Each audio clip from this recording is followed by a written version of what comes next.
Like we had a necromancer there. Like everything would fit back into. I always only wanted to use a D4. Try to get through the maze of madness. So Joe, did you cut up the audio that Kurt sent over? No. Yeah, So that's I could have told you that. I have been very busy. Hey, I'm just happy we got the rooms right on Discord. Thank you. Yep.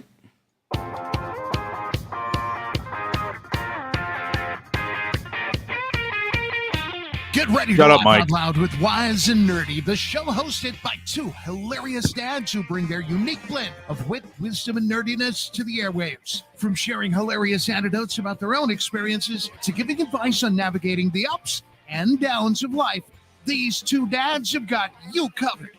But that's not all. They're also obsessed with all things nerdy, from comic books and sci-fi movies to video and board games. So whether you're a fellow dad, a pop culture fanatic, or just in need of a good laugh, this is Wise and Nerdy. And now let's have some fun. Oh, yeah. Southern Fried Gaming Expo was amazing. We had such a great time, even though Kurt couldn't be there. Mark Gunn was the best. When he brought out his cousin James Gunn to join the show, that was amazing too. It was fantastic. Kurt, you should have been there. Should have been there. Yeah. I was on my way and I got hit by a snowstorm. Yeah. I mean, you do live next to Canarnia, so I can imagine that's a possibility. Yeah, except it's been like 95 degrees and 99% humidity, but otherwise. Welcome to Georgia. We just call that July. Yeah, actually, so by the time this show comes out, Joe and I will be back from Southern Fried Gaming Expo that we're excited about this weekend. For patrons, you'll get the early show. Now, Joe, I think we're going to, of course, record it live, but I think we should make it like a Patreon exclusive for a month before it goes out to the world. What do you guys think? That's the question of the week. How much do we love our patrons? So much. See, this is why we have Phil. Phil brings the funny. I should have called in sick. So, oh, nice. And everyone goes quiet. What is the question? It's the question of the week. Shut up, Mike. If you could give a series another season, which series would you choose? Also, hi, it's me, Philip D, the imaginary nomad. I'm here. Hey, here I am. It's good to see all y'all. Well, oh, geez, Kurt, you weren't here last time I was here. It was a big disappointment. I was stuck with Beavis and Butthead looking for a friend, and you were gone, man. Yeah, sorry, man. Just all right. I was heading to Pennsylvania to star on Botched. Oh, geez, I wouldn't do it. Grandpappy said he was ashamed of me. God bless you. Yeah. So I'm sorry. What was the question? If you could give a series another season, what series would you pick? Can we just not say Firefly? Can we name anything but Firefly? Well, I don't think Firefly would actually. It's been too many years now, right? Oh, he didn't say it had to be this year. No. But what I'm saying is, like, even if they did bring it back, it wouldn't hit the standard that everybody wants it to be, right? No. If you want to flip it, you can flip it too. And which series would you remove a season from?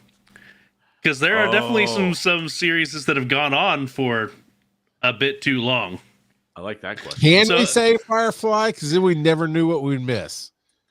If we just removed that whole season, never saw it. And the way that Joe worded the question, it could have been like, should Firefly have had a second season at the time that it came out? And I think everybody would have said yes. I mean, I think that seems to be the obvious one. It was Except cut down to actually, yeah, no, actually not Phil for hates me. babies. No, it's not that. I mean, I enjoyed Firefly a lot. I thought that Serenity did a great job of ending that story, man. It did, but were you disappointed when season 1 ended? I didn't watch it live, so I wasn't there for the whole hype. Oh, okay. Right. All right. That probably makes a difference. Yeah. For me, if it was still relevant and still, going into season 2, for me, it's Freaks and Geeks. Freaks and Geeks, man, was my jam, right? Aged a little bit before my time, just like the Wonder Years was. And I love the Wonder Years. And the music and the characters and all these people going through the same stuff that I was at that time, it was my jam. And so to have that kind of ripped away was just like, what? How is nobody watching this? I literally, all of my friends are watching this. My family is watching this. We're watching this just like it is the Wonder Years. And it didn't perform well enough to not get a second season. Yeah. It was a bummer. And look, God bless Apatow with staying with these actors and making sure that they got jobs past Freaks and Geeks and still to this day being friends and guiding them through their careers, man. I love that. But I was hankering for another season of Freaks and Geeks. And that one actually could have gone easily 9 or 10 seasons. It really had that vibe to it. Like honestly, I equate it close to How I Met Your Mother. And that's a season that went on too long. I agree. Yeah. Agree. Yeah. But it was that kind of an ensemble cast where the chemistry was really good together, and it could have lasted a number of more seasons. Now, from what I've been told from other friends who enjoy most of How I Met Your Mother, going back to it now is a little bit softer because we're not going through it week to week. Yeah, I still can't do it. But I like what you're saying with the ensemble cast was doing great. Just the writing on Freaks and Geeks, man. They hit that pinpoint of growing up, going through high school at that point. And I think you could say that, Kurt, with a lot of assemble shows, right? Yeah. To only have 3 seasons of Arrested Development at the highest point of their popularity, right? And they tried to revive it, and it didn't kind of hit that same gemstone that they had. Yeah. But it seems to be those assembled casts that were just working perfectly that have the rug pulled out from under them. What about you, Joe? I mean, there's a ton that I could think of, but one that I think is obscure and probably no one would mention is a show called Terra Nova. Yeah, I'm right there with you.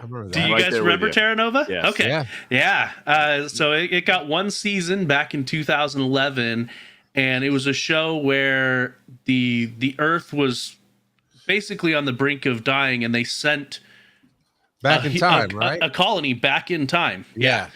I liked the crap out of that one. Yeah. So it was I liked it quite a bit. And it even had Stephen Lang, the bad guy from Avatar, was in it as well. That's one of the biggest names that I recognize from it. But that was very good. I agree with Random Kid that there's tons of animated shows that deserved more seasons but just didn't sell enough toys. I disagree with my wife actually in her statement. So she said Avatar: The Last Airbender. I wouldn't have minded a follow-up series, but as far as Avatar: The Last Airbender in and of itself, they had fully planned out 3 seasons from the get-go, and they delivered on exactly what they intended to.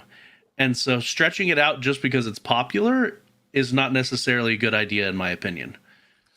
I've got one on that. But Kurt, I know you'd said something about How I Met Your Mother, but was that your pick, or you got something else you're thinking about? No. That went perfectly long enough. No, it just got, here's the thing. When you finally meet the mother, it jumped the shark. Yeah. It just didn't need to go. The whole season of dating and that was too much. Well, it was also an entire bottle season, right? We can deal with a bottle episode because it's anywhere between 22 minutes to 45 minutes. But the whole season was a bottle season, stuck in a hotel. I couldn't do it again, and I probably will never rewatch that last season. Yeah. But the one that I was thinking of was Studio 60 on the Sunset Strip.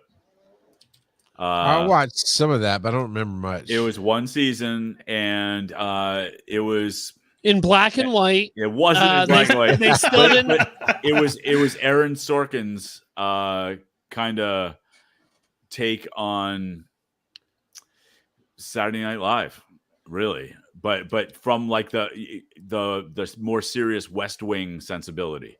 Okay. So and it did the typical Aaron Sorkin walk and talk stuff, and but it was just really well written.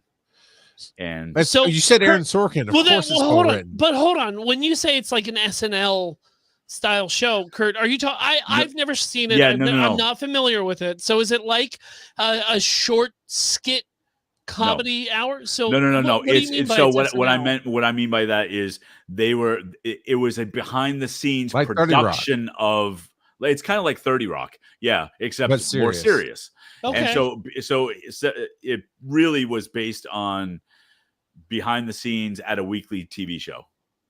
Gotcha. And it was just really, really well done. But it's in black and white. It is not black and white.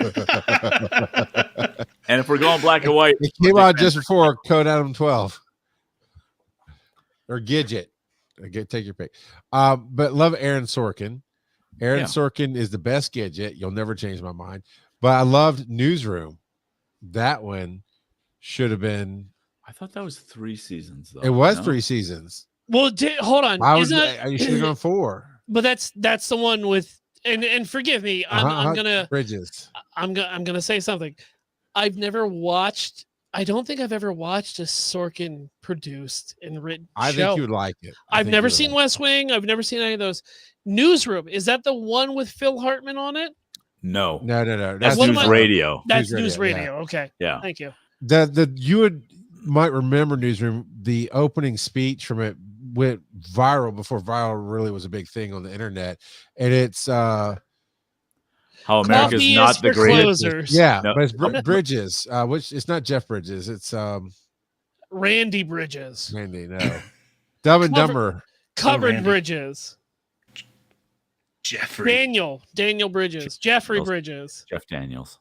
Jeffrey Dahmer Bridges. Anyway, doesn't matter. It's a great actor, super serious in this role. And yes, it's a speech about how America, because the girl is in college and he's this big CNN type anchor, right? I've seen the scene you're talking about. Why is America the best country in the world? And he goes, why would you think it's the best? Is this the most hard-hitting, logical speech on why America is not the best country from this guy who was just over everybody's BS? And that's how they opened Jeff Daniels. Thank you. That's how they opened up the show, and that set the whole tone. And it did go 3 years, and it was set in Atlanta, so it was very much like Sunset Strip with Saturday Night Live. This was CNN, and it was behind the scenes on CNN and everything that happened there. And they even had Ted. Who used to own Lasso? CNN? Yeah, Ted Lasso. That's it. CNN would be. I would watch CNN if Ted Lasso owned it. And that would be Turner. Ted Bundy. Yeah, you got it. Bundy. It's Ted Bundy. That's right. They even had their own. They had their own Bundy Turner character on there. It was fantastically written. It was so good. But the funny one I would bring back. Go ahead.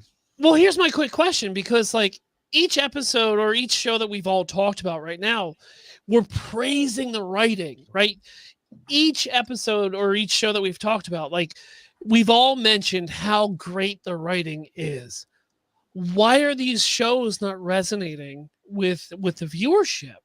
Was it wrong place, wrong time, right? Was it that society wasn't ready to kind of have that show? Or is it the fact that just failed marketing, maybe? Failed marketing? What do you think? Because for me, for my show, for Freaks and Geeks, I think they were literally just about 5 years ahead of their time, right?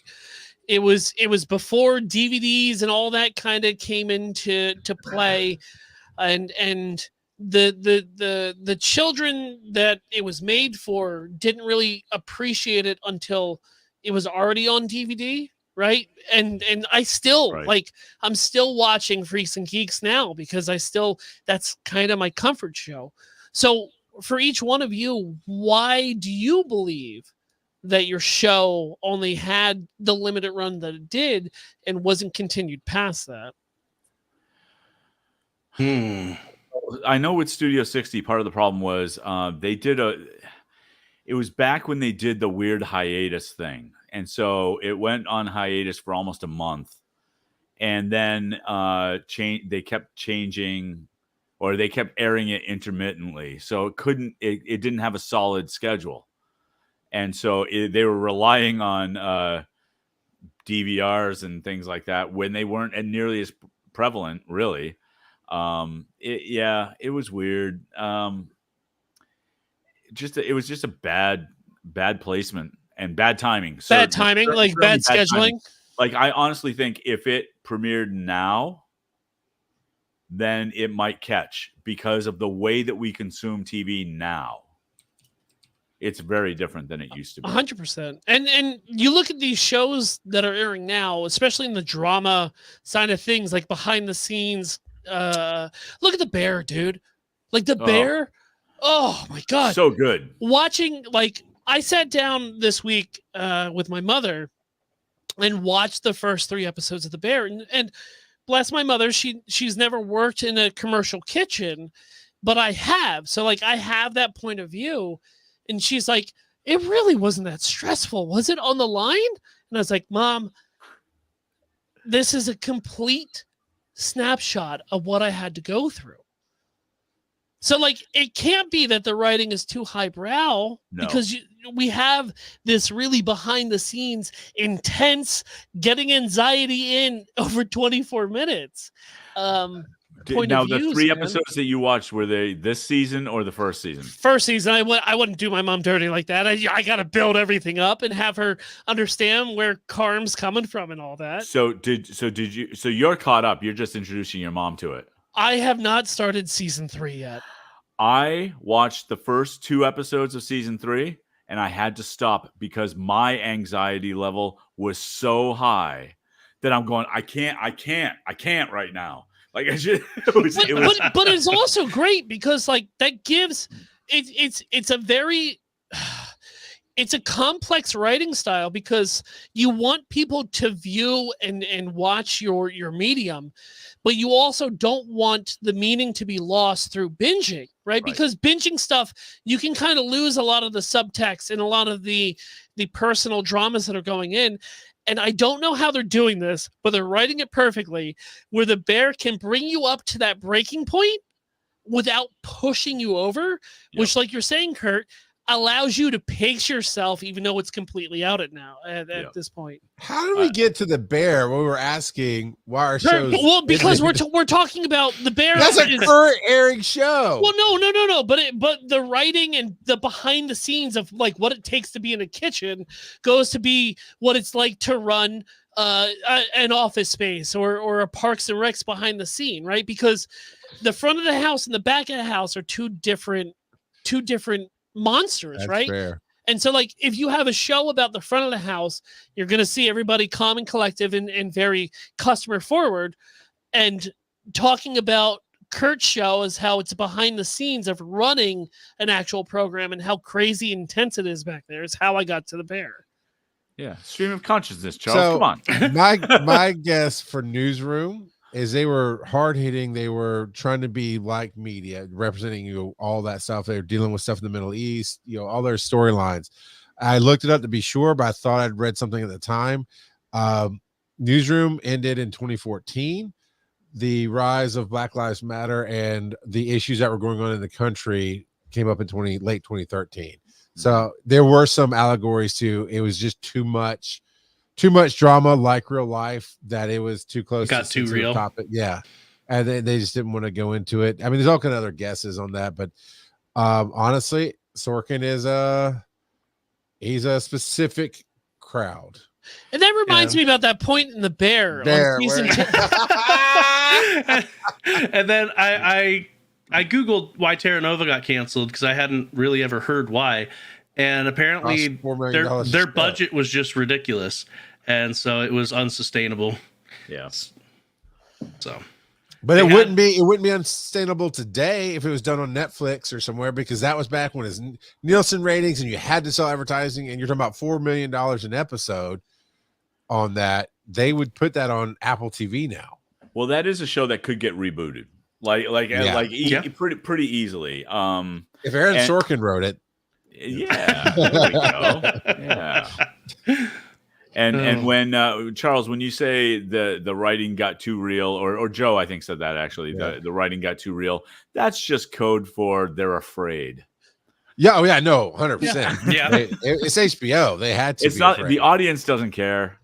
The audience is just like entertain me or make it really interesting. And Phil, you need to watch The West Wing. Dude, I know, I do. Yeah, I do. But while we wait on me watching The West Wing, why don't you roll a die real quick and see what comes up? Roll that dice. Shut up, Mike. How do I live without you? Right live without you? Never does. Okay, we're jumping right into it. Joe decided to show me things I could not have. And I said, no, Joe, I do not want to see this. And then Phil popped in, and Phil and I were liking the same bottles, but Joe told us backstory. Family show, Charles. Family show. A friend of mine, I was at a swim party, and I don't know how the topic came up, but her grandfather passed away and left her a whole lot of expensive bottles of alcohol. She doesn't drink alcohol, though. And so she's trying to figure out how to legally sell or donate or whatever the alcohol, because it's expensive. So she doesn't want to just give it away. She wants to either sell it or get a tax write-off or something. And so she's called and tried to talk, like, do I need a liquor license? Do I need, what do I need to sell this alcohol? The question is, how do you sell roughly $30,000 worth of alcohol legally and safely? And I thought, Phil, you've grown up an alcoholic. You might have some information. Yeah, no, that's why I don't know my my actual parents, because of the years I spent in foster care and SCP. Anyway, really, to be honest with you, I want to change, but also talk about the topic as well. Like, let's say you have a parent or a grandparent or anything like that that has passed away, and they have things that are worth money, but you don't know how to properly either sell or pass on or anything like this. So, my mother right now, she's in her early 70s, but she has a bunch of original Beatles records that are still in cellophane wrapping, right? So I want to approach it like that. I don't want to just talk about selling alcohol, but selling things that possibly could have a higher price point that is a little bit out of our expertise. Okay. So my whole thing with the situation that Joe's going on is like, this is a very old and almost a complete, right? A lot of these bottles or something is, as nerds would say, complete and packaged. They're not open, right? Right. They're paper sealed, and you said they don't even do paper seals. Exactly. Anymore. So with the cellophane Beetle vinyls or Joe's friends alcohol that is still paper sealed, what I would do is, personally, I would research somebody that is an expert in blank, right? Your grandfather has this stamp collection that he started in 1912 and has kept it up every year until blank. If your car is broke, you go to a mechanic, right? If you have something in front of you that is not your specialty, don't act like it is, man. Reach out and get some help from somebody who knows exactly what they're talking about, because that's going to allow you to pivot or make a decision on what you want to do, because they'll be able to look at what you have and give you a ballpark or a grading Just like since we're all nerds here, we probably have some comic books in our house. I would have to agree. Some of them are probably graded at some point, right? Because we sent them where? To a specialist who can say, okay, this is a 1984, mint condition. It's a 9.6 on the rating scale. You could probably at auction get about blank. Right. And that's what I think you should do, right? You shouldn't leave it up to eBay. You shouldn't leave it up to Facebook Marketplace. Don't even leave it up to your Uncle Charles, because we can't trust them. But Charles would just crack open that Macallan. That's what he would do.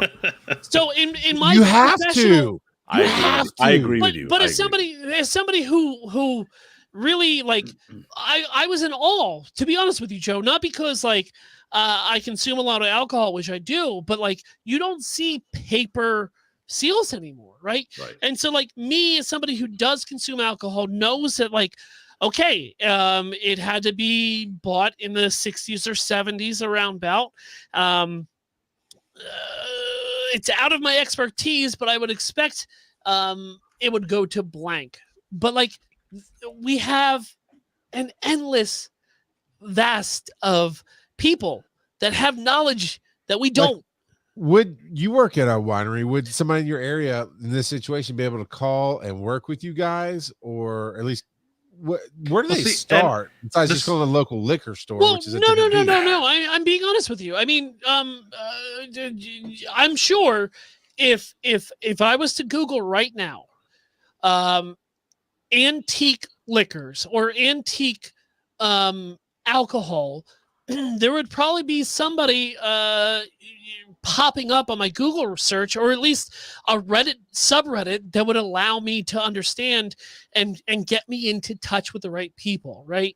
Here's a question. Well, because state by state, the laws are going to be different. Well, true. Country by country, and No, I get that. And liquor is, and this is why it's a little bit awkward, because liquor is a touchy subject, and you can't cross state lines and sell liquor because it's considered smuggling, and none of us are as cool as Han Solo to get away with it. But you can cross state lines and donate it to one EMS, and I'll give them a tax write-off for the value of the bottle. Just say it.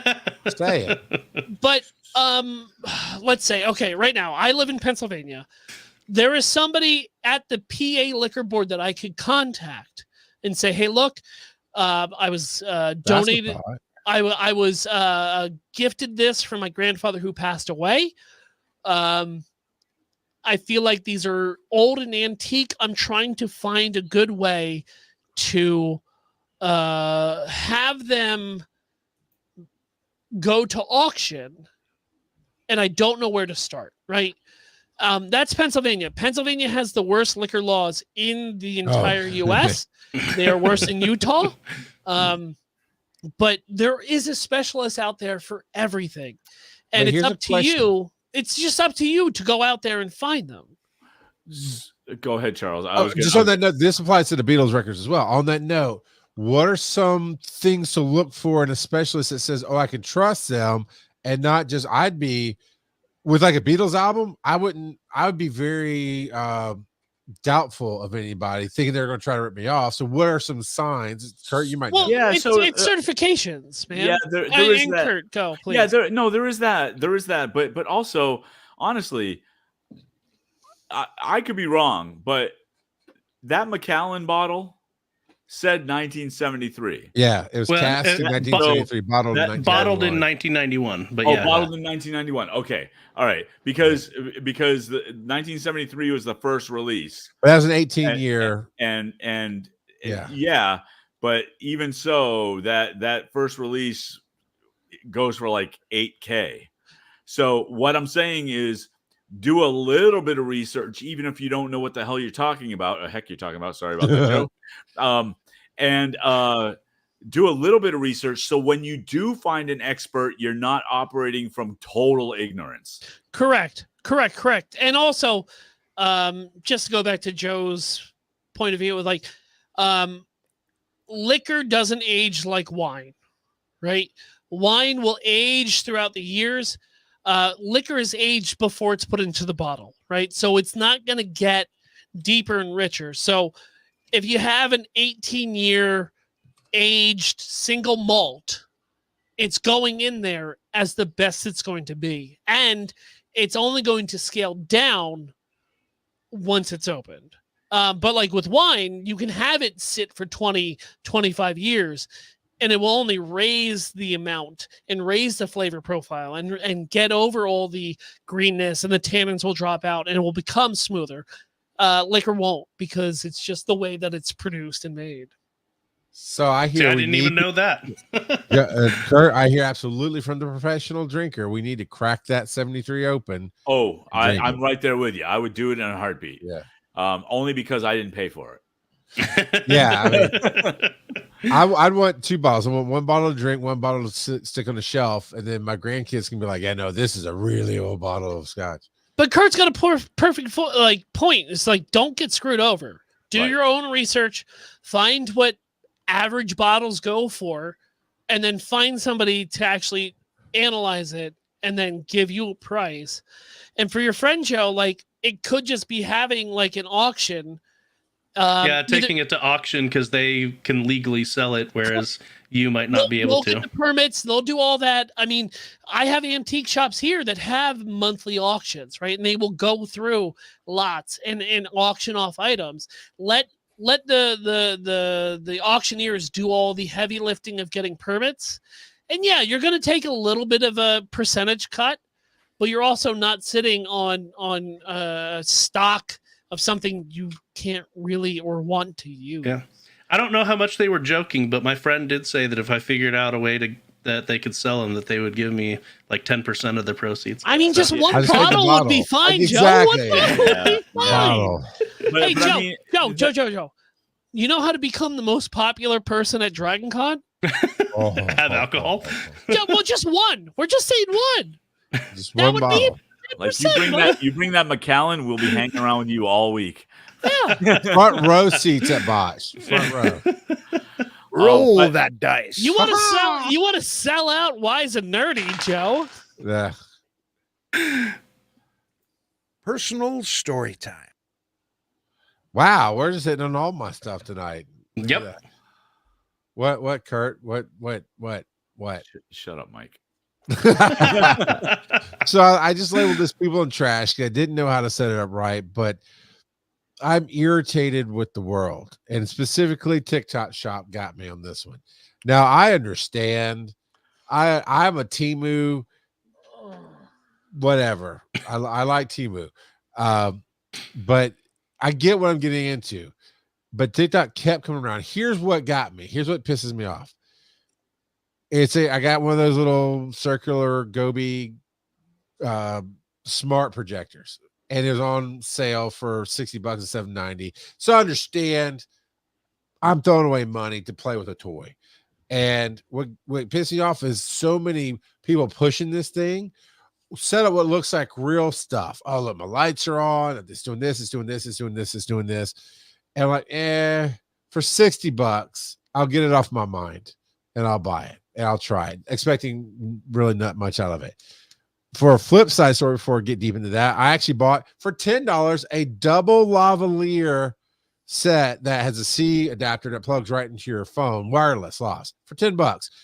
I just hope they work. That's all I hope for $10. Shipped and all, $10. Let's see. They feel very cheap and they're gained out. But if I take it outside, I've done some fun little play videos with them, where Zoe had it clipped to her shirt and I had one clipped like down to my shirt tail away from my voice. Picks up great. Surprise, surprise. $10 came out awesome there. I mean, it's not professional. So I couldn't take them to Dragon Con and say, you got to get these, but otherwise fun. So going back to this projector, everybody, oh, look, my lights are on. This is happening. That's happening. Oh, this, that. I get it. It's okay. But the smart thing, which is one of the only reasons I wanted to get it, because I already have like an $80 cheap projector from Amazon that I use outside, and I have to spend about 10 minutes getting it just right on the screen so it doesn't make my brain feel like it's crooked. But it's fine. This one's supposed to do the auto keystone. It's 50-50 on auto keystone. It's not the best. It does okay. Basically, the best you're going to get out of it is either one big blank wall or the ceiling. And it's for cheap people who don't know better to have a big screen. It's okay. However, 3 days after I got it and I'm watching Netflix to play with it, before Netflix starts, it goes, on July 15th, this device will no longer be supported by Netflix, which is the biggest reason you buy this thing is a big Netflix thing. You can't even take it off the menu. And so ultimately a week after I bought it, Netflix said, nope, we're not supporting it anymore. It doesn't, even though it connects, it doesn't really support iPhone connection at all, even though it's supposed to. Doesn't support Android connection, even though it's supposed to.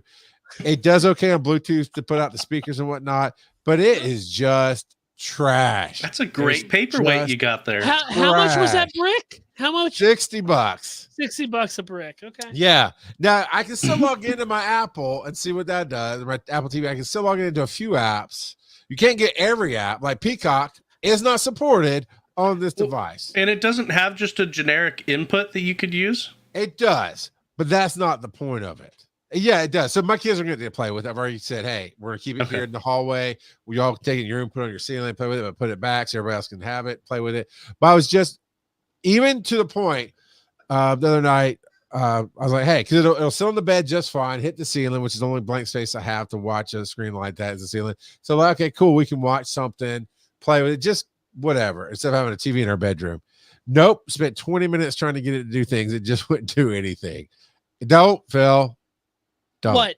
Don't. What? Don't. I see your face. I got something. I see your face. I do. I got something. But my biggest complaint is not that I threw away $60 on a knockoff thing that ultimately burned me, which is the first and 3 or 4 times I've tried. I always go into it knowing I might be just lighting this money on fire. What got me was all the different people, real people, they were just jumping on a bandwagon, pushing a piece of trash that they probably wasn't even using. I mean, some of them showed it off, some of it didn't. But I'm like, this is why are you lying? Why are you lying? Real people. I got a random package a few weeks back from Amazon that I hadn't ordered, but it was addressed to me. And you opened it up inside your house? I didn't open it. It's actually sitting behind me on the couch. It's a glitter, but you have the glitter bomb. Yeah, why have you not opened it? Open it. Do it now. Do it now, Joe. It's just a shirt. And so I was like, what? Yes, Cavert, it is. And so apparently what people will do, and I don't know if this is the case for this specific instance, but they will send out random products just so that they can write good reviews for their product.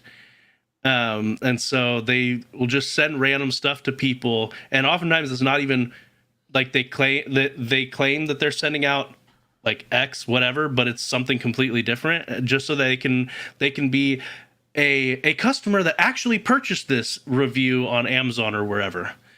And so there's these review scams, review farms. Well, beyond I did not know that they would do that. I'm down to get some random free crap just to see what's in it and give it a hard time on the show.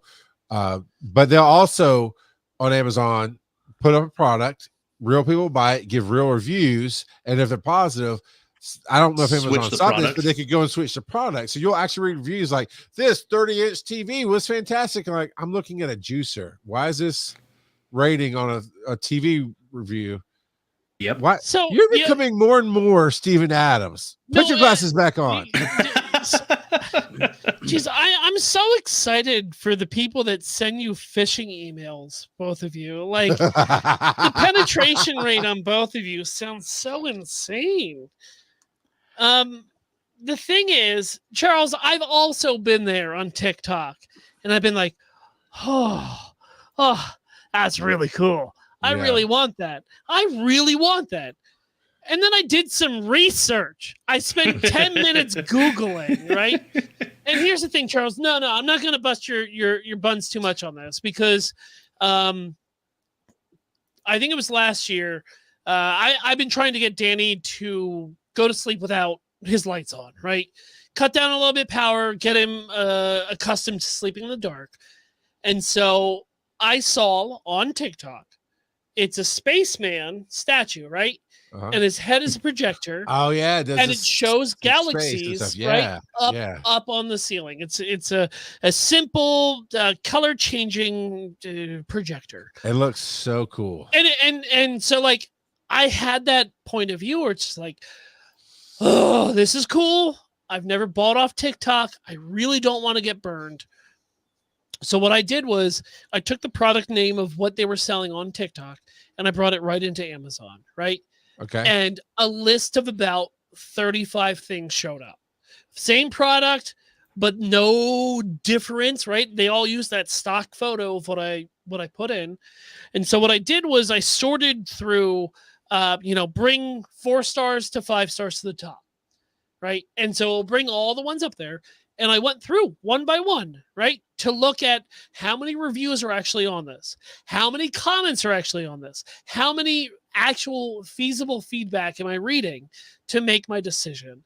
And so I spent about 40 minutes on this because it was a Christmas present. I knew he was going to love it.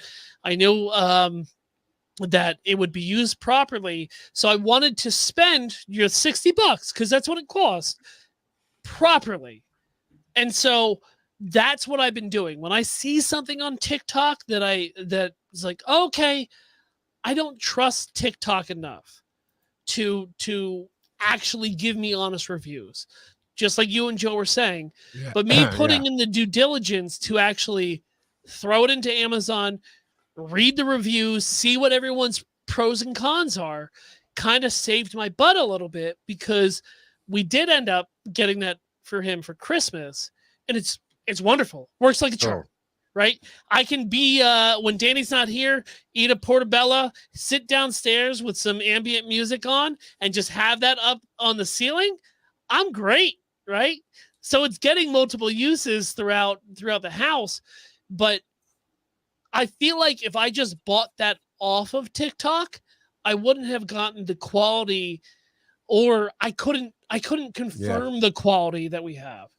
So definitely confirmed that I need a bigger boy projector, and the one I've rented from Aperture Rent before does good daylight stuff. It's I gotta go look it up, I forget, but it's a Epson or whatever, $400, which is like, okay, I wouldn't want to throw that on without knowing, but since I got to rent it for like $50 for this con thing I was doing, I'll probably save up and get that. But it confirmed under $100 projector is never going to work for me. Also, like I saw this little cube, right? It's about the half size of a GameCube, and they were projecting Netflix with sound right on their wall, right? And right. I'm a person who doesn't put TVs in bedrooms.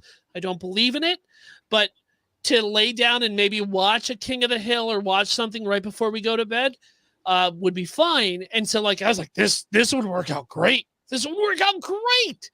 And what I did was I put that information right into Amazon like I did before.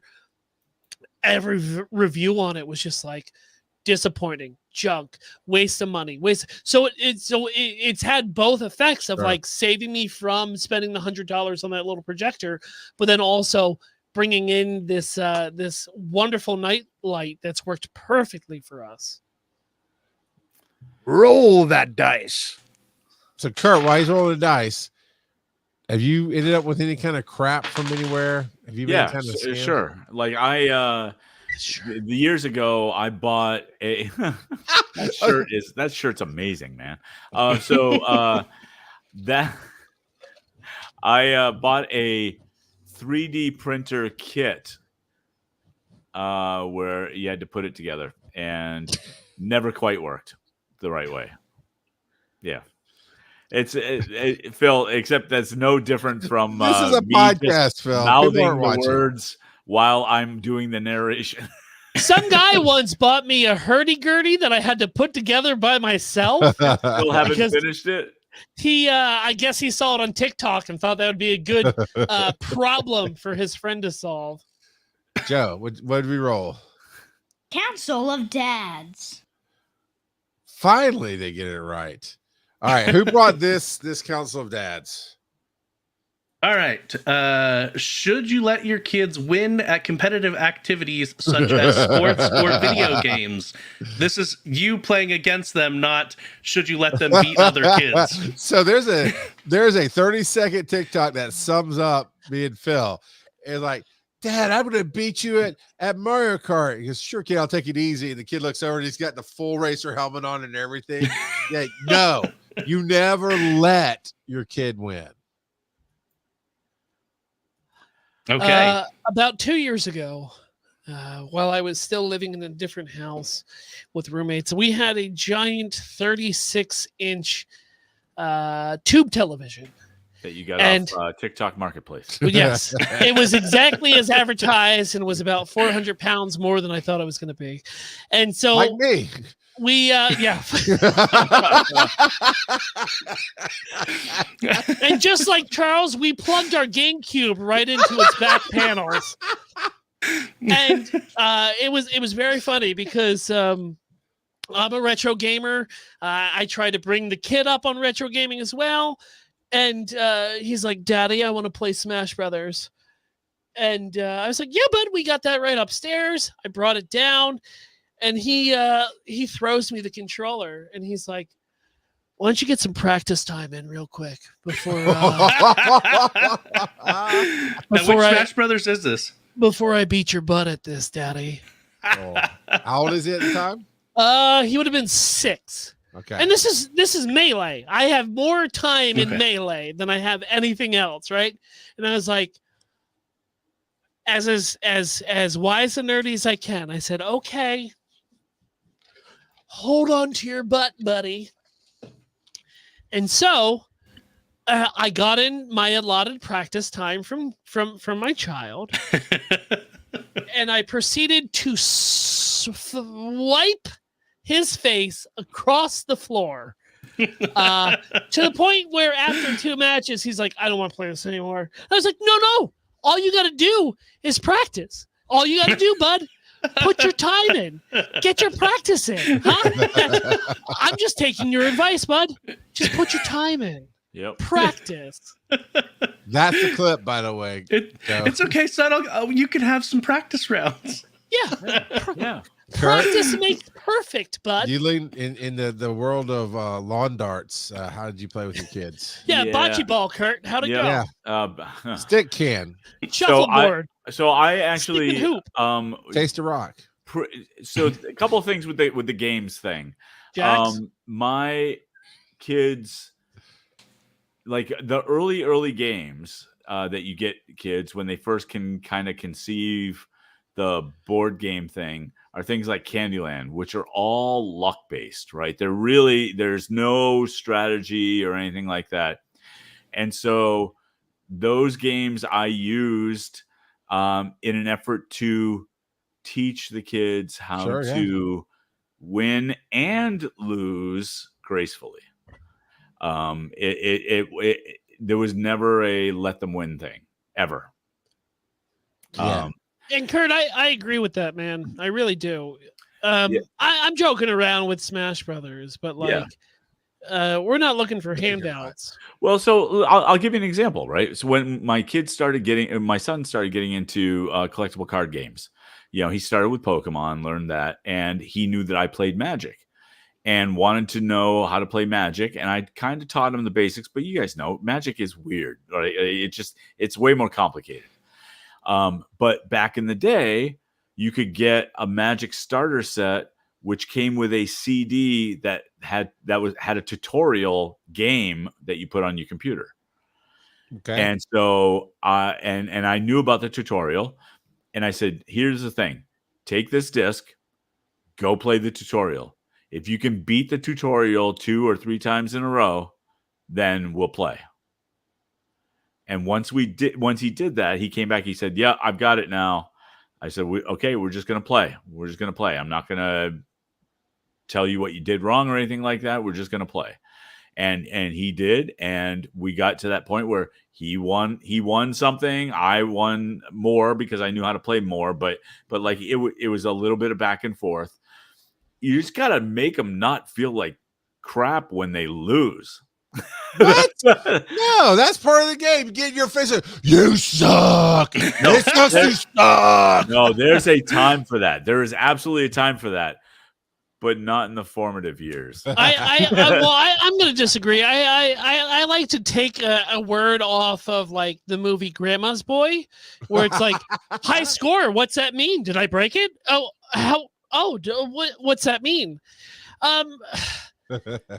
Yes and no, because like I do know as a father who is aging and getting wider instead of taller, like I'm on a ticking clock, right?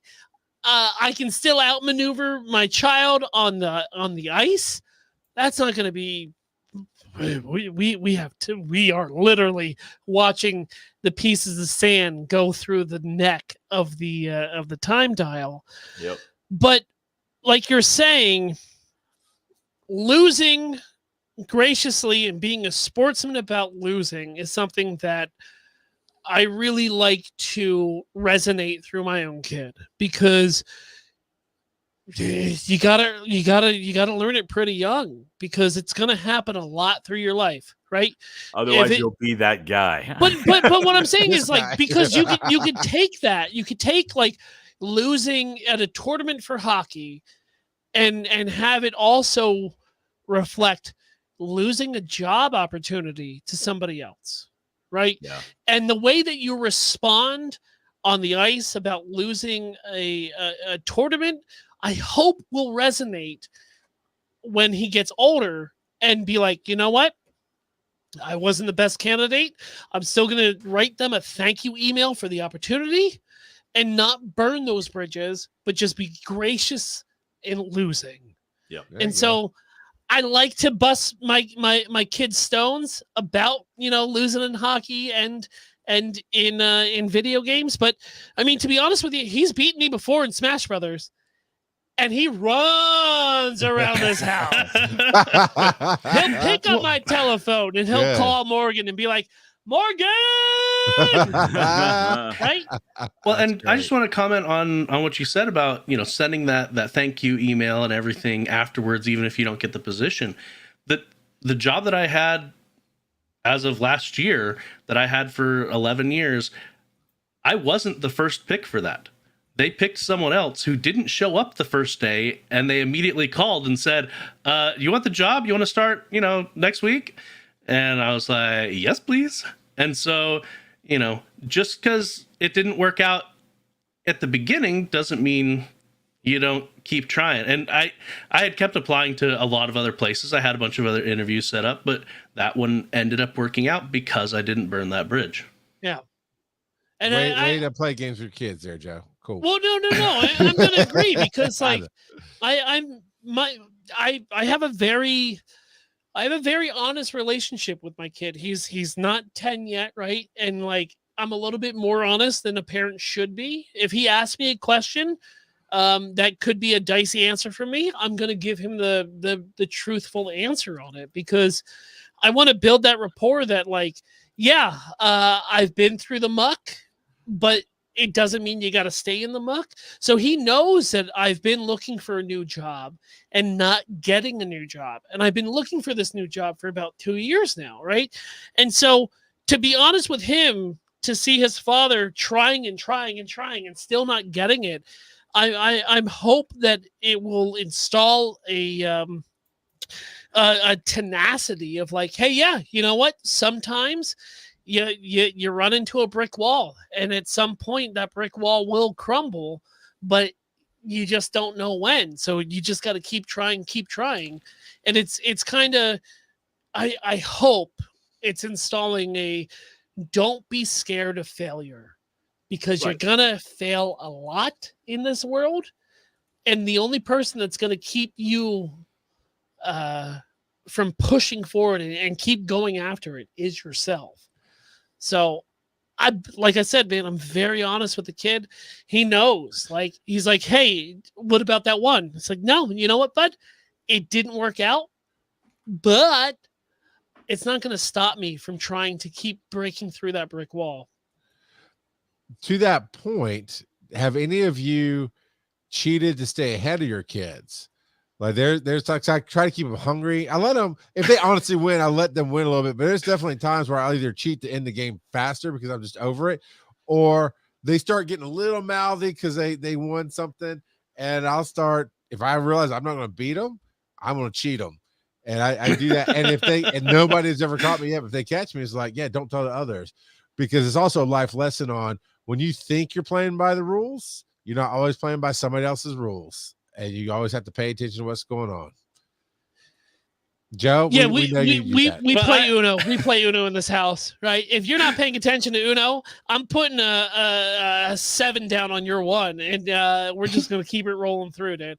Yeah, I cheated Uno constantly. I will say this: y'all met Zoe. Zoe is a sassy 42-year-old in a 7-year-old's body, and she will start running her mouth. And we were playing, she wanted to play some games on the phone, so we were playing Skip Bo, and she had 1 card left, and let's say it was the number 1, there's 4 blank spots. She refused to play that 1 to win the game. She will play a bunch of other stuff just to toy, like a cat and mouse, just to like, no, I got this game. And she does it, and she's just mouthing off the whole time. Like, I hate playing with you. Oh, so dude, I love it. I know. It's a little Phil. 6s on 9s and 9s on 6s is what I do constantly on Uno. Because if you're not paying attention, that's not my fault. It's your fault. Yeah. But Joe, what do you actually cheat your kids to stay ahead? No. Wow. Such a liar. I was gonna. Papa NASCAR is rolling over in his urn. Such a liar. Actually, I've talked about how my dad bought that specialized remote to play racing games with us, and there were times when he was in last, and he'd like shove us off the couch while we're in the middle of the I've race. totally done that. I've knocked the controller out of their hand just to mess with them. But Joe, just because their controllers are not connected doesn't mean you're not cheating. How do you guys feel about using handicaps? Like especially Smash Brothers, for instance. A lot of the Smash Brothers games let you put handicaps on players. That's handy capable, Joe. Thank you, Kurt. Thank you. That is, at least somebody has some sense and sensibility in this place. Jeez, Joe, come on. Really it's a insensitive for a Mormon. Show. What would Joseph Smith We'll put out a press my cheese whiz boy.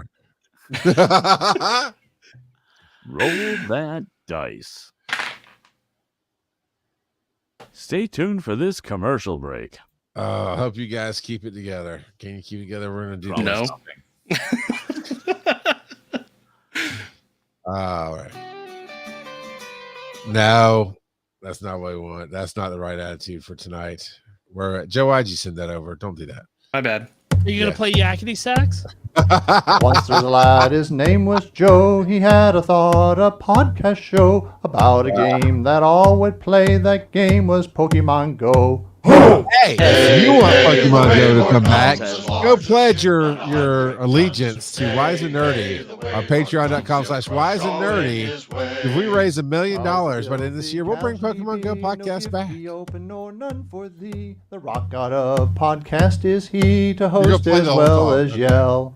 Filthy hippie. Hey, hey, the Waylord comes as large as a ship on 100 tons. Hey, hey, the Waylord comes, he'll crush all in his way. They'll join your raids and read your posts. These hosts, you know, what you can do is you can head on over to wiseandnerdy.com/calldad. We have quite a few speak pipes to play tonight, actually. And 4 of them. We have a few things to read in our Discord. Yeah. The first message is, why haven't y'all opened my gifts yet? Like, I was here a couple weeks ago, and I'm checking right now, and all y'all haven't opened my gifts. That's hard to open. It's hard to open gifts when you don't have it installed anymore. Why have none of you opened my gifts? We just had Pokemon Go Fest. So, Kurt, this is exactly why he won't replace you on the show yet. But if we open his gifts, that's the last stage. So be on your P's and Q's, sir. I'm sorry. Are you threatening me? Yeah, kind of. Okay. Let me know how that goes for you. All right. So let's see. This one comes to us from Diva Site. Last week we talked about taking kids to movies, and this is his response to that. So, Charles, you're talking about taking babies to movies. My parents, when I was 6, and my brother would have been 3. I don't remember my brother, as far as how his reaction was, if he slept or what. But I'll tell you what. Remember his brother? Yeah, I know, That scene of the body out of the bottom of the boat, that scarred me for a very long time. Gave me some real nightmares. So I think the closest we got to taking our children was like Alvin and the Chipmunks or something like that. So he took his brother to Jaws? What was that? I thought he didn't remember his brother.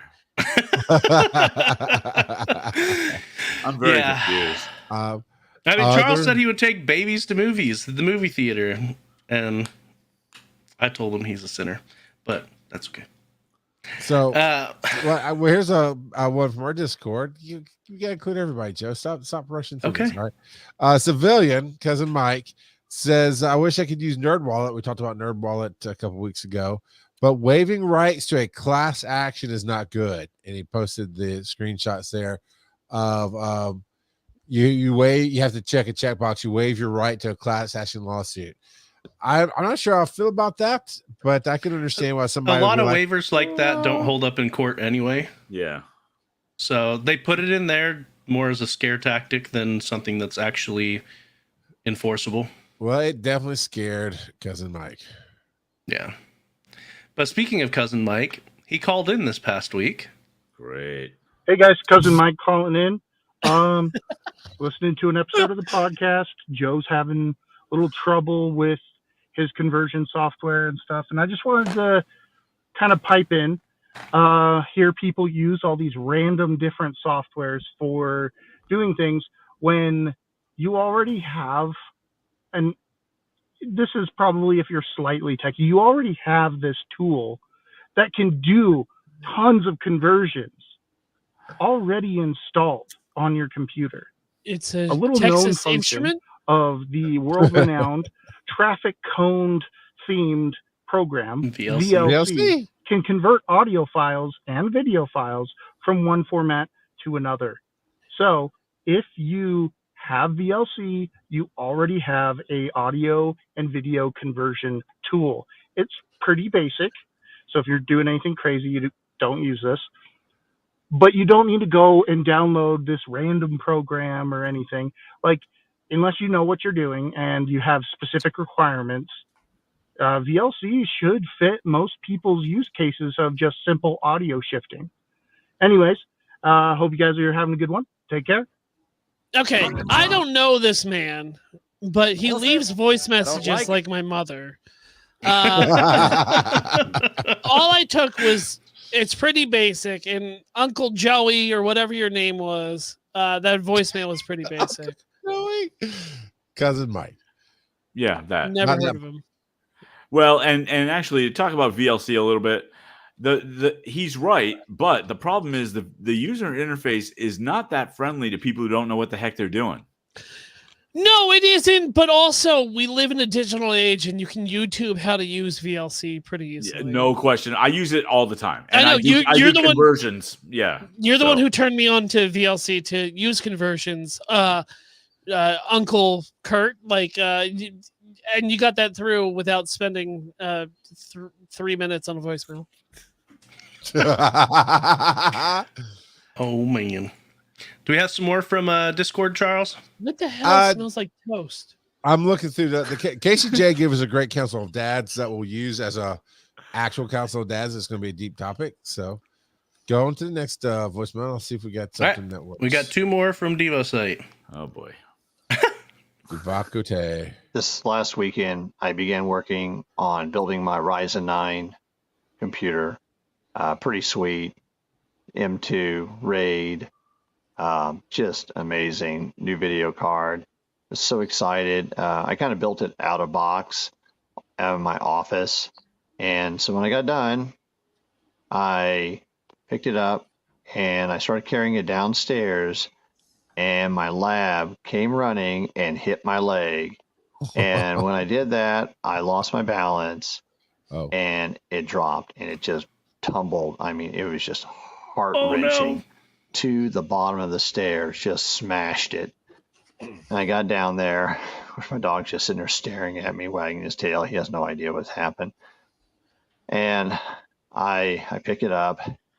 Everything's smashed to pieces, except for a stick of RAM. Well, at least I have the memory.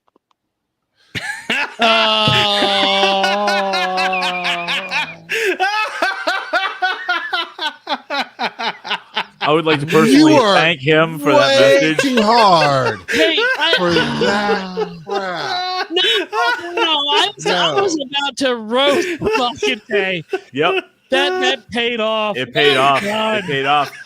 Well done. You know what? King of the council. King of the council. Yep. Damn it, Devakate. Charles threw his headphones. It was great. No. As a computer builder, I was about to lay into you so hard. Right. Hey, I'm trying to figure out painful why are to you listen carrying to. this around the house like that? Oh my God! But Yeah. gosh darn, man, what a good payoff. Yep. Well, Devo also paid off with some AI art that you can see over on Discord. Go to linktree/wise_n_nerdy. You can join the Discord for free. But yeah, there's some great little AI things that he was playing with for Wise and Nerdy. And it's a lot of fun. That's it. Carry on. All right. And we've got one more from Devo site. I was reminded today of about a month ago, my daughter, she's 14, posted a video on TikTok and it went viral. 5, almost 6 million views. Her subscribers, started going into the 5 digits, the likes in the 6 digits. It was pretty crazy. And all it was is a picture that she set to some music of her and her friend from last year of their legs on a towel in front of the pool. Now, Dad, I went in and started looking at the comments thinking this is like some questionable stuff. The comments were like just nonsensical sometimes, some just very innocent, which was kind of nice, made me kind of happy. So she went on for about 2 weeks like this, and then she suspended her account. And she said, I'm done. I am wasting too much time. I'm obsessing over this number. I'm done. And she closed it up, got off the app. So I was really proud of her for that she recognized that. She was beginning to obsess over it and got out before it became unhealthy. Good for her. It's a terrible joke. What just happened? There was no joke. So look, I took my headphones off twice. I missed most of that. Hey, guess what? You didn't have to take your headphones off to do that. I saw a joke. I saw a bad dad. I just felt a bad dad joke set up. Kevin. What? Wow. Are you okay, Kurt? You good? It's not often that I feel like I lost time of my life. Oh, I'm just waiting for you to stop your yapping.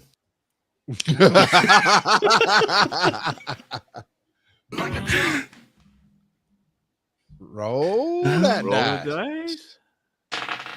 Roll that dice. Dad jokes are like Mojo Jojo. They're bad. Nice. Exactly. And we've already had our my bad favorite dad jokes. segment of the show. We've already had bad dad jokes.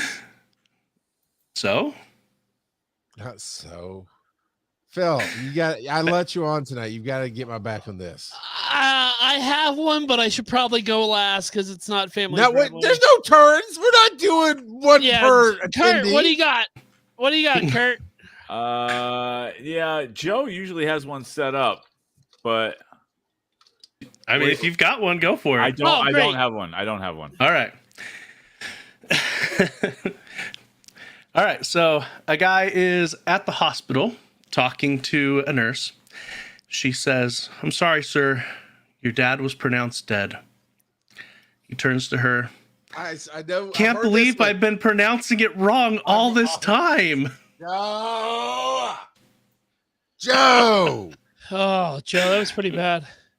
Joe. All right, Charles, let me get that taste out of your mouth and replace it with something else. Why isn't there a pregnant Barbie doll? Well, that's because Ken came in a different box. Oh my! Gonna have to clip that one out of there. I told you, no bad dad jokes. I told you. No, that's on you, That was Joe. a bad uncle That's joke. on you, Joe. Like I said, I was going to change the taste in your mouth, Charles. Bad daddy. Am I the butt face? Yeah, if you want to tell another joke, you sure are. Oh, I have another one lined up if you want it. No, I think might be a little bit stickier than the last one. Oh, wow. You what are stop. you nerding out about now? There we go. Oh, Lord. Of Speaking the Rings. Lords, who did Lord of the Rings? That would be me. Oh, weird. Is there a new anime?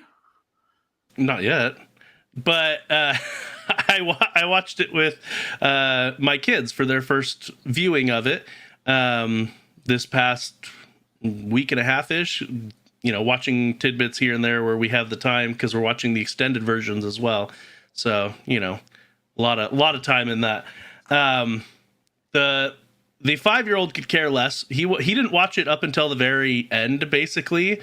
And so I asked them all tonight at dinner what their favorite parts were. And he indicated, my 5-year-old indicated that his favorite part was when Frodo and Sam played The Floor is Lava and then died. Because he stopped watching before the Eagles came and got them. So that's what. Hold on. Joe, I need to ask how much of a dad you are. What versions did you make your children watch? The extended versions. You're a good man, Joe. Yeah. You're a good man. My older two boys, they both really liked Merry and Pippin the entire time. Yeah, how do you not? Yeah. I mean, yeah. So yeah, they were very very happy with Merry and Pippin. They said they really liked the movies. My 9-year-old kept covering up his head whenever anything scary was going on. So he gets nightmares pretty easy. Like his Did mom. any of them ask why the Dementors were riding horses? No, well, so I warned them ahead of time. I'm like, there are some scary stuff because they were scared of the Dementors, and so I'm like, there's things that look like Dementors that ride on horses and flying beasts, and yeah. So real quick, to be honest with you, I would love your context on how you do this. When you're bringing in your kids to watch something a little bit above the pay grade that is the kid, how do you do that? Like you personally, I talked to my wife, and she tells the kids that if they have nightmares, go wake up your dad. Okay. It's a legitimate thing, like, because like for Danny, I introduced Danny to Ghostbusters at the age of 5, right? Ghostbusters, PG-13, especially with like ghouls and ghosts and kind of hauntings, especially the demon dogs. Like I was a little iffy on it, but like I explained to him before anything happened, right? Before we hit play that, hey, look, whatever we watch as a movie is make-believe. Nothing is real, right? These characters, these people that we idolize and dress up as, and none of it is real. And so like from a young age, he's been okay with that. Now I am not like Charles. I'm not a heathen. I'll tailor movies to my kids to what they can, you know, what he can handle, right? Kid really wants to watch Deadpool. I don't know. Ryan Reynolds watched it with his 9-year-old, so clearly it's fine, right? You know what? He has the money to spend on therapy. Yeah, exactly. I do not. That's what I talked to my wife Send about that all Danny the Uncle time. Charles. I'll watch Deadpool with him. Yeah, I'm sure you will. But right, so we pick and choose on what we can watch here. I'm sure as heck not going to sit down with my child and watch Deadpool because he's not ready for it. He's not ready for the violence. He's not ready for the innuendos. And I'm going to be really disappointed if he doesn't get the secondhand jokes that everybody else gets and he doesn't, right? he needs to get out there as a teenager and live before he can watch Deadpool.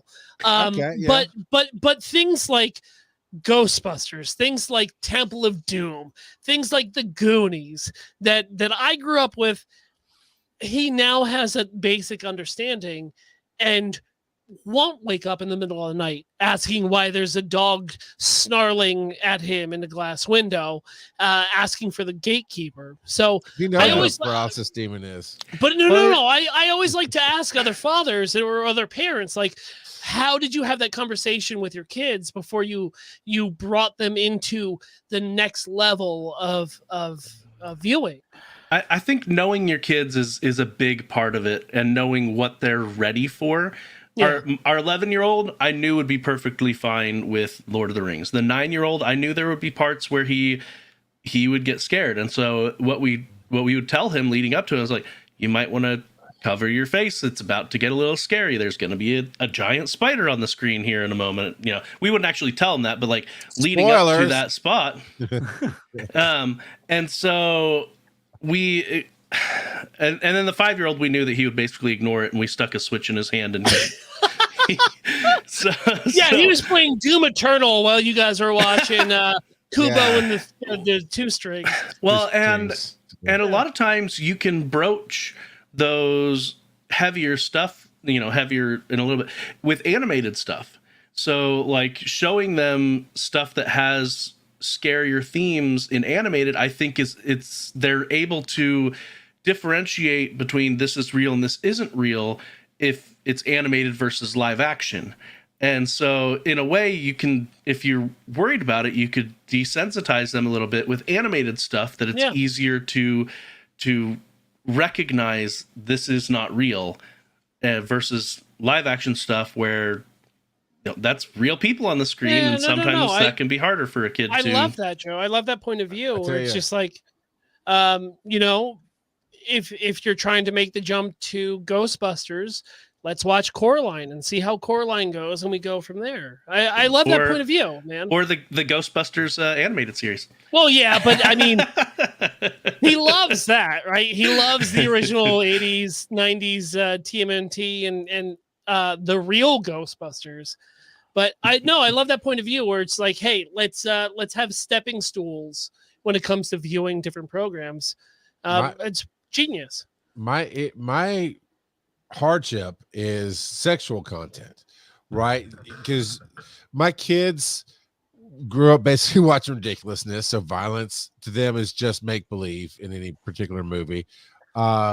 Language, they grew up around paramedics and botched, so language is not a problem for us. But I forget there's certain, or maybe I'm watching a new movie and don't know that it's coming, but there's sexual content. And sometimes we're watching something with Zoe, who is 11, or Ryland, who is about to be 13, and something pops up. Another night, we watched, Ryland and I had a movie night out in the yard, and we did Expendables, because it's just, and he's like, yeah, it's pretty fun. And like, oh, you like that?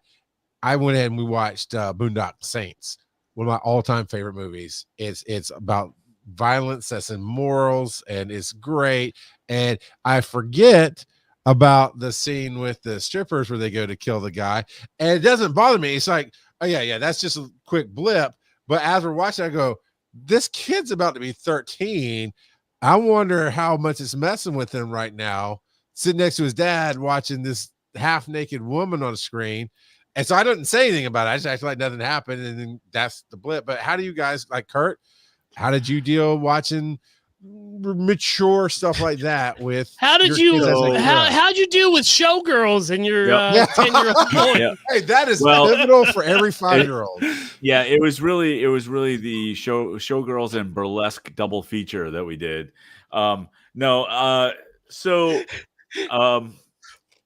I am probably the most boring dad in the world, period. But when it comes to that kind of thing, because I actually am one of those guys that used the movie ratings to guide what I allowed my kids to watch. Okay. So I really, and Good I was daddy. Pretty strict when it comes to stuff like that. So You know, I judge no one, but that's just the way that we did things.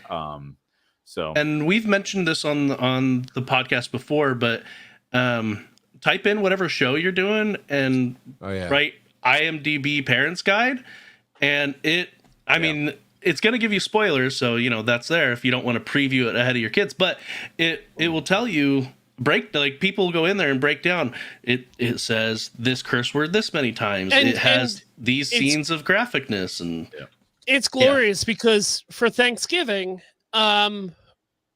we sat down as a family and watched Planes, Trains, and Automobiles, right? And I did my research because, yes, it's a rated R movie. But why is it rated R? And there's one little scene at a rental car where language gets a little four-lettery. Yep. Right? And so for me, my kid corrects me on my language constantly, right? He says, Daddy, these are not the correct words. We talked about this last time I was here with my driving and my hand gestures and everything. Because for me, Daddy's he right. was signaling whether he was turning right or left.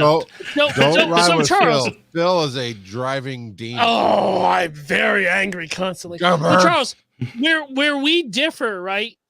Because my whole thing is like, with violence, I'm more strict on. Okay.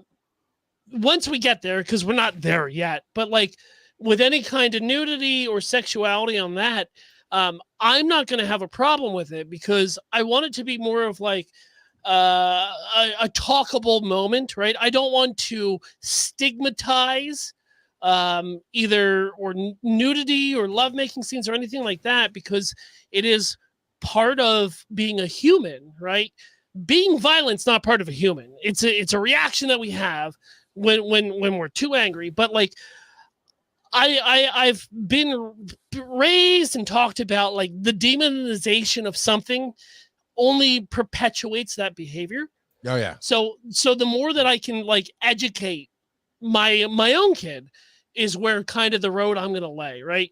That's why, you know, I'm not going to go out and be like, hey, Dan, you ready to sit down and watch Wild Things with your old man? Right? The piranha. No, I'm never going to do that. But if there's a scene like in the movie Across the Universe, right? It's a Beatles musical, right? Great. There's a scene in there where there is a topless lady being painted, right? I'm not going to shield that or you know, throw a blanket on the television as we're watching that. There may be a conversation about why that scene's in the movie, but I'm never going to be the one to demonize that. But I'm more likely to demonize the violence and have a harder kind of discussion about violence. And that's my own point of view on parenting, and that's great. You're also probably not going to draw attention to it when it's on the screen. No, I won't. It'll just be there, and I hope it plays out, right? You know, he'll see that somebody is on the screen, and the other person in the scene with them is painting them, and I just want it to be a natural thing. Yeah. Where my parents grew up, just like Shield. Well, yeah, Ace Ventura, Pet Detective. There's a lot of scenes that was just like shocking to my parents because they didn't. At that point, we didn't have any way to research what was in this movie. Right. And it was just like, how fast can we fast forward on this VHS past everything? And we showed that to our 6 and 7-year-old. So, speaking of demonizing violence and drugs, who brought If to the table?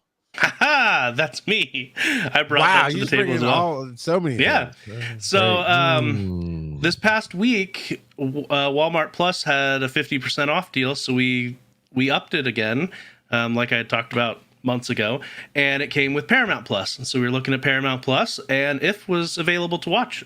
And so we watched it with our boys. It's very good. It's a very good movie. Fantastic message. All about your inner child and embracing your inner child and that you never truly grow out of it. So I liked it a lot. That's the kind of movie I want to be a part of. I want to be a voice in a movie like an ensemble cast like that. That's 90% animated. There were a lot of big actors that provided their voices. So, yeah, now, I had heard that what you get in the commercials is a very different experience than what you get from watching the movie, because the movie ends up being about something different than you think. I mean, I can see that. The imaginary friends part of it, but obviously, but what I'd heard, and not in a bad way, but I just heard it's a bit of a swerve if you're expecting a certain type of movie. Yeah, it's a lot more heartfelt than it is comedy, and they kind of portrayed it more as a comedy in the commercials. Right. Like it obviously has some comedic moments, but it's not. I wouldn't say that that's a central theme. Yeah. It's more Showgirls, less Fear and Loathing. Yep. Exactly. Gotcha. Understood. Who brought Disney's Balto? It's not that at all. It is Balatro, and it is a game that just got released. It was in pre-release for quite some time, but it's on Steam and it's on the Switch. And you're this husky that's going on a giant race. Exactly what it is. It is a poker deck builder. What? Oh, that's right. We talked about this in the Pro Migos chat. It's a poker deck builder roguelike. Whoa! Okay, Literally hitting all my buttons are being pushed right now. And I'm gonna tell you, I've put in way too much time on this thing. It literally is, you have a deck of cards and they get dealt out and you make the best poker hand to score points. Cool. Great, right? Except there are jokers, and the jokers are modifiers. And you spend cash that you earn through the game. And you don't ever pay real money. That's not even a thing. Okay. But you spend the cash that you earn to buy better jokers, additional modifiers. It's ridiculously good and simple. Made by one dude in a garage. Okay, real quick, y'all. And Kurt, be quiet. This game came out February 20th, 2024. I'm going to set the over-under at 45 hours. Has Kurt gone over or under 45 hours on this game? Welcome to Botch Watched. Over. We comment on bad movies. I'm Charles, going over. Okay, you both have gone over. Closest without going over. How many hours has Kurt spent on this game? I'm going to say 62. I haven't asked who's going. Joe, give me your first guess. I'm going to go 149. 149 hours. I Charles, think it was 62. You're going 62. Closest without going over. Charles McFall. Kurt, you have spent 96 hours in this game. All right, so I'm going to tell you, here's the thing. To be fair, I don't care that you leave it on menus. Kurt. No, I leave it in the middle of a game overnight. That's not to say that you have it You're up playing it right now.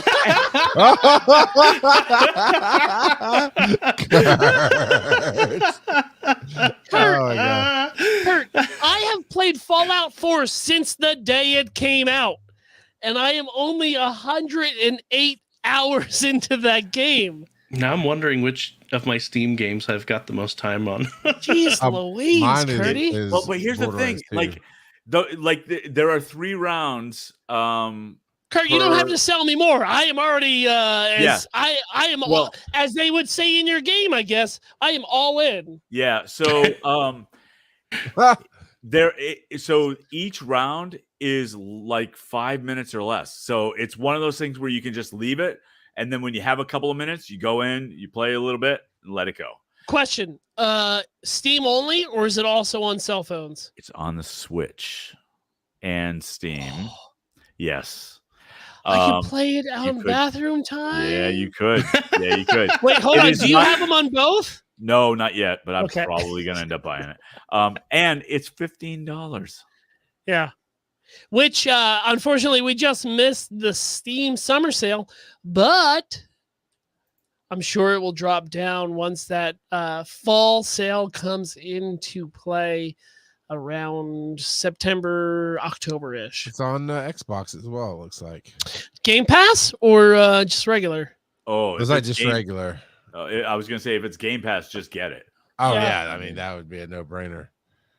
But I mean, it's only $15. It's probably a no-brainer. And honestly, if I had a Steam Deck, oh my god.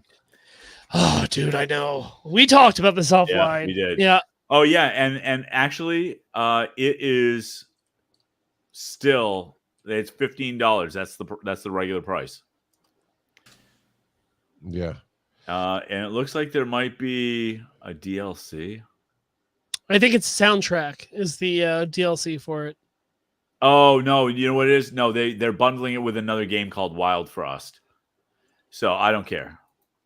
Yeah. And yeah, otherwise, yeah, you're right. It's just the soundtrack, and I don't care about that either. But it's really good. It's really good. Darn it, Kurt, yeah. I wasn't trying to spend money tonight, man. Hey, that's what happens when you come into the council. You got to pay up. $15. I've only got one game that I've played put that more stuff right in my hand than that game for you. What's that? I've only got. I was just looking at all my Steam games, and the amount that I've played them, and I've only got one game that I've played more than you've played that game.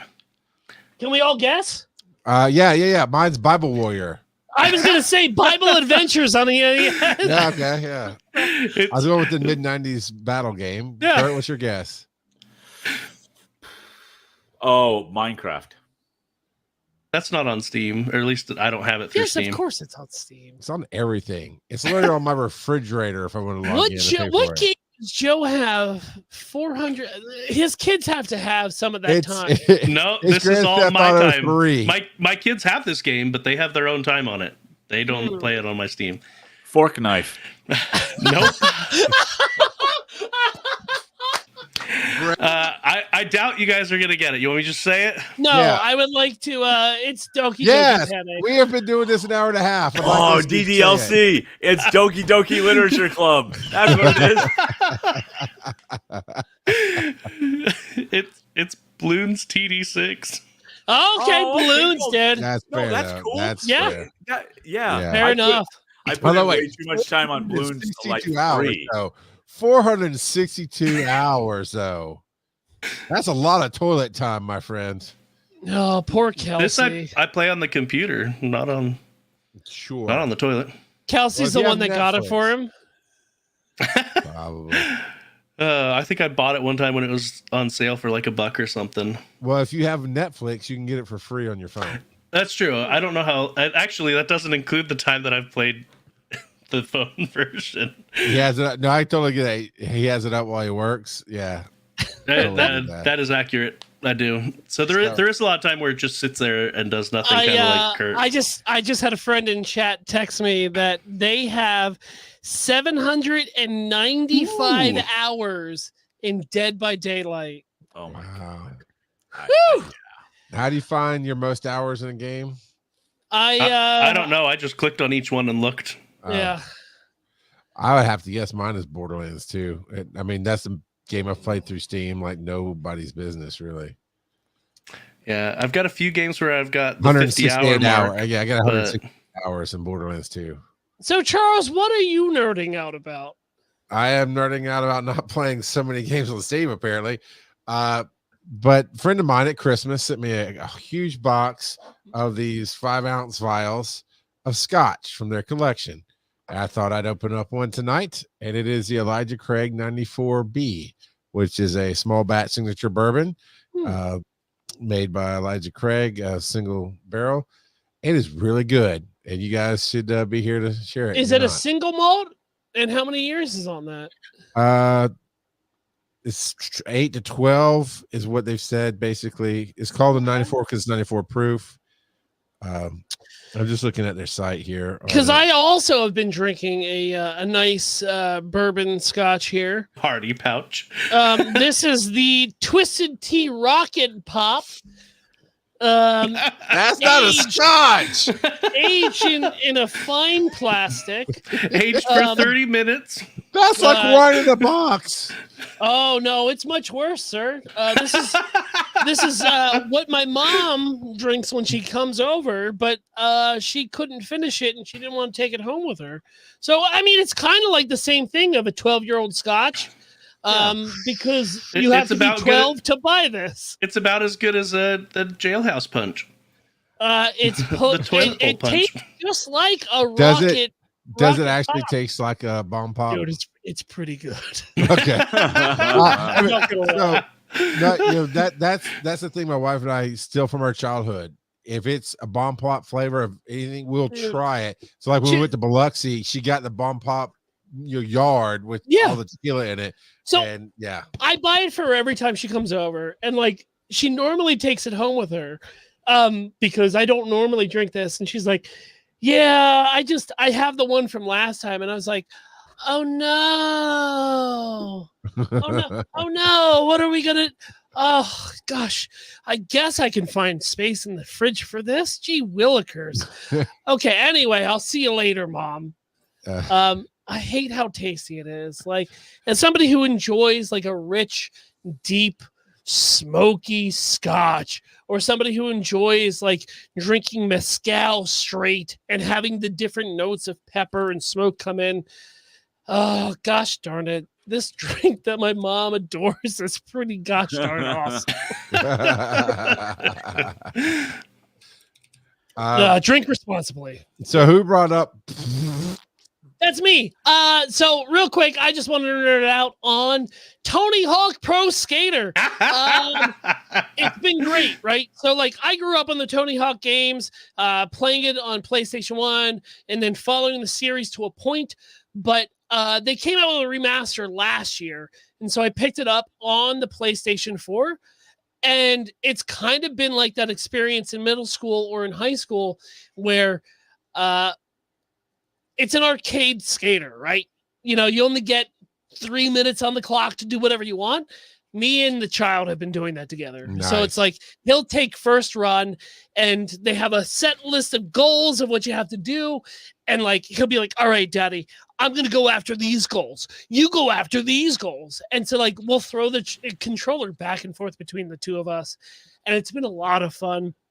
Also, he's been being introduced to all that music that was in the original Tony Hawk Pro Skaters. So like your Goldfingers, your Primus, Avenged Sevenfold, all that old punk skate music he's just been digging on.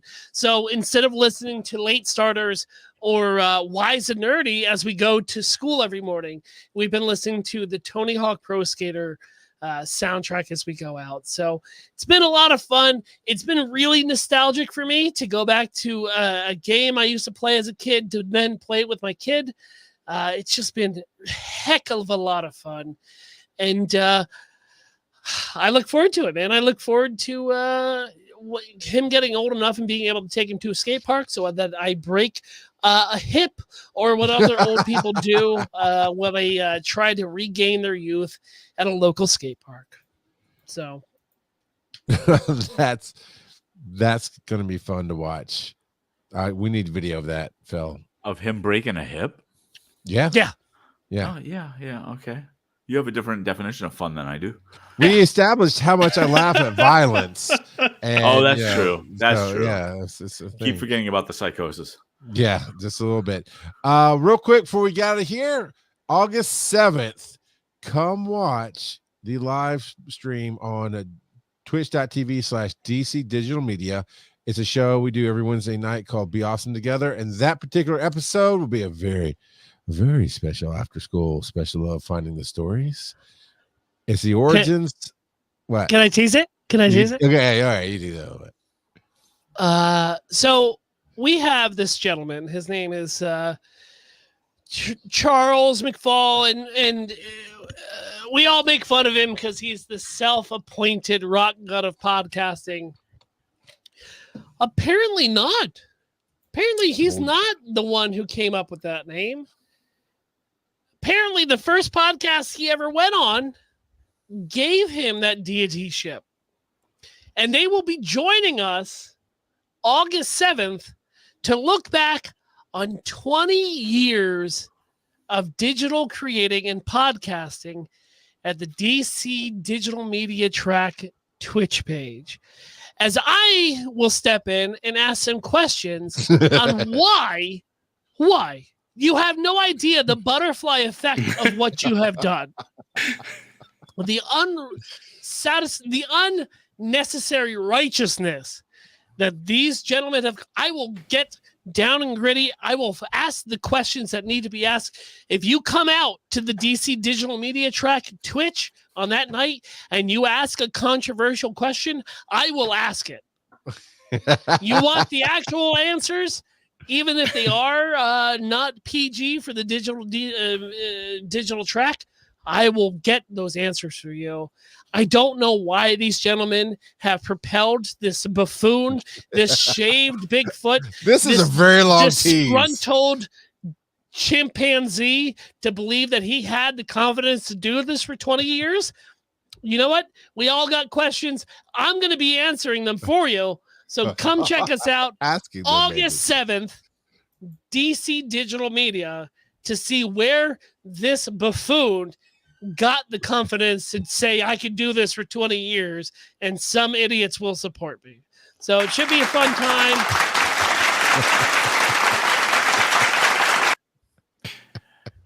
It's going to be amazing. Andy and Randy have Two Guys, One Brain. They really are my podfathers, and without them, there would not have been 20 years of this. Which is why I want to ask them, why did they do this? There's only one answer to all of that. All hail! And that's our show, folks. Welcome next week when we don't have Phil. Follow these nerdy dads on social media. Charles at Rock God of Podcasting. Joe at Joseph_Ard. Check out the website, wiseandnerdy.com. And as always, they may not be your father, but they'll always be your daddy. Imaginary Nomad everywhere. Follow Imaginary Nomad. And via my Kurt. Who? Nobody knows.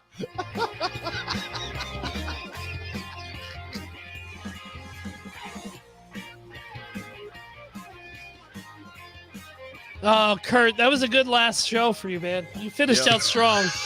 Hey, dude. Now I have my Thursday nights back.